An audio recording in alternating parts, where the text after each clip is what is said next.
अगर आपको कब्ज़, गैस, बदहज़मी या नींद की कमी का मसला है, तो ये वीडियो आखिर तक ज़रूर देखें, क्योंकि आज मैं आपको एक ऐसा आसान घरेलू तरीका बताऊंगी जो आपकी ये सब मुश्किलात कम कर सकता है। अस्सलाम वालेकुम। आज हम बात करेंगे गुड़ और सौंफ के बारे में, जो कि एक सादा लेकिन बहुत ही फ़ायदेमंद घरेलू नुस्खा है। ख़ास तौर पर खाने के बाद इस्तेमाल करने से इसके फ़ायदे कई गुना बढ़ जाते हैं।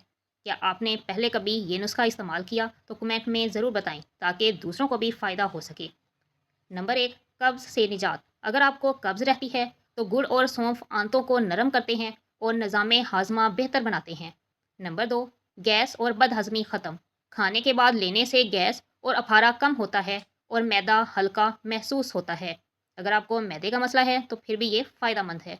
नंबर तीन, नींद बेहतर। रात को लेने से जहन पर सुकून होता है और नींद अच्छी आती है। नंबर चार, खून की कमी में मदद। गुड़ में आयरन होता है जो खून बढ़ाने में मदद देता है।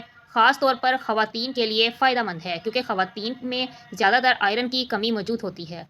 नंबर पाँच, मुंह की बदबू ख़त्म। सौंफ सांस को ताज़ा रखती है और मुंह की बदबू दूर करती है।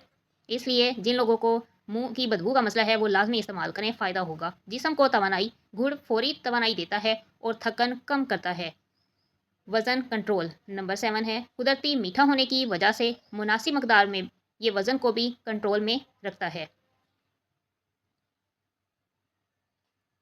याद रखें कि ज़्यादा मकदार नुकसान भी दे सकती है, इसलिए रोज़ाना थोड़ी मकदार में ही इस्तेमाल करें। तकरीबन 1 या आधा चम्मच गुड़ और आधा चम्मच से कम सौंफ इस्तेमाल करें, और दोपहर को खाना खाने के बाद एक टाइम इस्तेमाल कर सकते हैं और आपको फ़ायदा ही होगा। अगर पहले किसी ने इस्तेमाल किया, फ़ायदा हुआ तो कमेंट में लाजमी बताएं। अगर आपको भी इनमें से कोई मसला है तो कमेंट में ज़रूर बताएं, और अगर वीडियो पसंद आए तो लाइक और सब्सक्राइब करना ना भूला करें। अपना ख्याल रखिएगा, अगली वीडियो में मुलाकात